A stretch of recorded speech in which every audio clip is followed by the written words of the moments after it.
If you enjoy this video, please like and subscribe.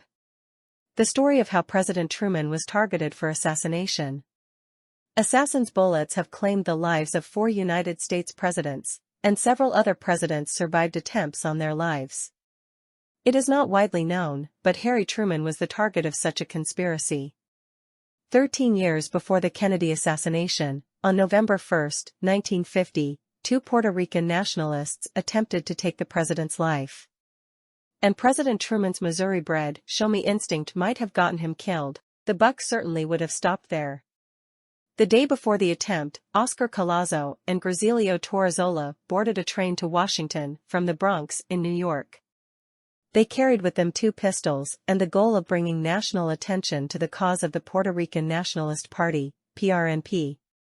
Founded in 1922, the PRNP had lobbied for Puerto Rican independence from the United States with both the pen and the sword. By 1950, the party's charismatic president, the Harvard-educated Pedro Albizu Campos, had come to favor the latter. Campos orchestrated a series of armed uprisings against U.S. military attaches on October 30, 1950, in 6 Puerto Rican towns.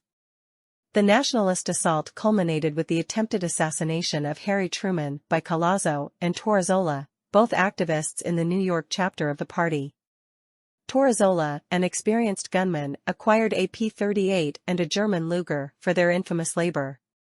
He had to teach Collazo how to wield the pistol before departing New York, as the latter had little experience with guns. The 2 would-be assassins awoke in a rundown hotel near Capitol Hill on November 1.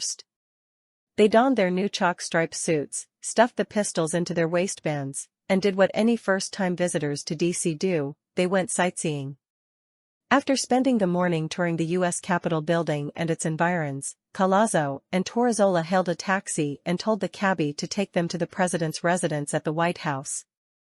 But the haberdasher-turned-POTUS was not, in fact, living at 1600 Pennsylvania Avenue. An hour before, Harry Truman had crossed Jackson Place to have lunch with his beloved First Lady, Bess. For almost 2 years, the Trumans had been living in Blair House, traditionally the president's guest house for official visitors, while the White House underwent a major renovation. They would spend the vast majority of President Truman's second term there. Around 2 p.m., President Truman retired to his suite on the second floor of the Blair House for his customary afternoon nap. Approximately 15 minutes into Truman's slumber, Collazo and Torrezola exited their cab at 15th Street. They strolled past and surveyed the front of Blair House. There were 4 men outside the building's front door, which stood behind 2 guard booths. It was time to strike.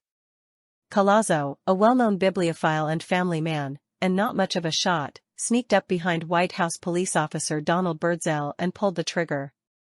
Owing to Collazo's inexperience with firearms, the gun did not fire, but snapped noisily. It took a second pull at the trigger to successfully land a bullet in Birdsell's right knee. The gunshot alerted members of the Secret Service, who quickly emerged from Blair House and fired bullets into Collazo's chest as he was ascending the steps of Blair House. Collazo was incapacitated. In the interim, Torrezola strafed across the eastern edge of the building, ambushing White House policeman Leslie Caffelt. Brandishing his Luger, Torrezola deftly lodged 3 bullets in Caffelt's torso. Caffelt would shortly become the first and only member of the Secret Service to die protecting the president from an assassination attempt. After emptying the rest of his clip into 2 other guards, Torrezola stood by to reload. Less than 30 seconds into the longest gun battle in Secret Service history, Give 'em hell, Harry popped his head out of the second-story window to see what all the commotion was about.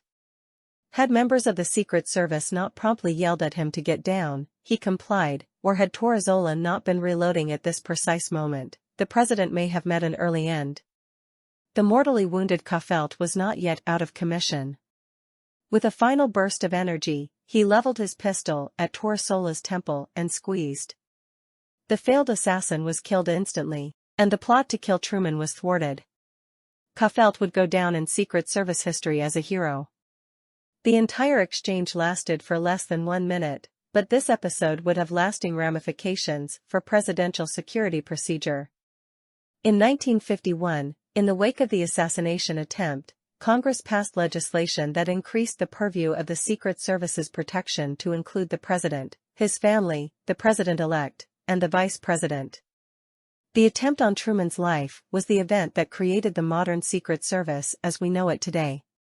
In 1952, a week before his scheduled execution, Truman commuted the Colazzo's death sentence to life imprisonment. Firmly believing that he was never in danger, Truman expressed that the thing he hated most about the case was that 3 young men, one of them killed, and 2 of them badly wounded, had ended up as casualties. He was of the opinion that it was all so unnecessary for a thing like that to have happened. President Jimmy Carter later commuted Colazzo's sentence to time served. Colazzo died in Puerto Rico in 1994.